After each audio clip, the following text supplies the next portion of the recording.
লক্ষ্য করেছি বাংলাদেশে আম একটি মহামারী রূপ ধারণ করেছে। সেক্ষেত্রে সরকার কিন্তু খুব দ্রুত যুগান্তকারী পদক্ষেপ নিয়েছে যে 6 থেকে 5 বছর বয়সী সকল শিশুকে আমের টিকা প্রদান করবে।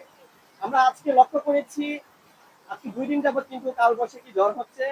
সেক্ষেত্রে এই ঝড়কে উপেক্ষা করে আজকে আপনাদের এখানে শিশুদের উপস্থিতি কেমন আমাদেরকে যদি একটু জানান। বিসমিল্লাহির রহমানির রহিম।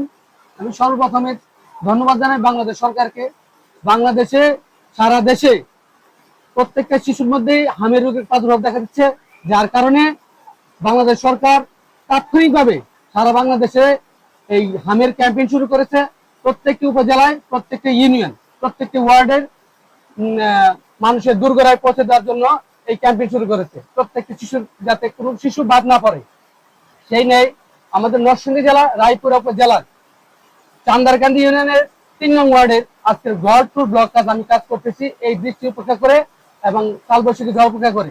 আমাদের দেশ এই এলাকায় মানুষও খুব সচেতন, যার কারণে এই বৃষ্টি উপেক্ষা করে খুব সচেতন মানুষ হিসেবে তারা খুব এই বৃষ্টি উপেক্ষা করে আমাদের এই ক্যাম্পেইনে উপস্থিত হচ্ছে এবং বাচ্চাদের হাম টিকা নিয়ে যাচ্ছে।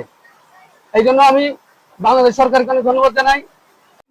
আমি আপনার সাথে যদি একটু কথা বলি, এই যে ঝড় বৃষ্টি উপেক্ষা করে আপনি একজন অভিভাবক হিসেবে আপনি যে দায়িত্বশীল আপনার বাচ্চাকে হামের টিকা দেওয়ার জন্য আসছেন, এই ব্যাপারে যদি আপনি আমাদেরকে একটু জানাতেন। আসলে যে হামের যে রোগ এটা সারা বাংলাদেশে ছড়িয়ে পড়েছে, তার জন্য এই যে বাংলাদেশ সরকার মানে যুগান্ত যে পদক্ষেপ নিয়েছে সারা বাংলাদেশে হামের টিকা দেওয়ার জন্য।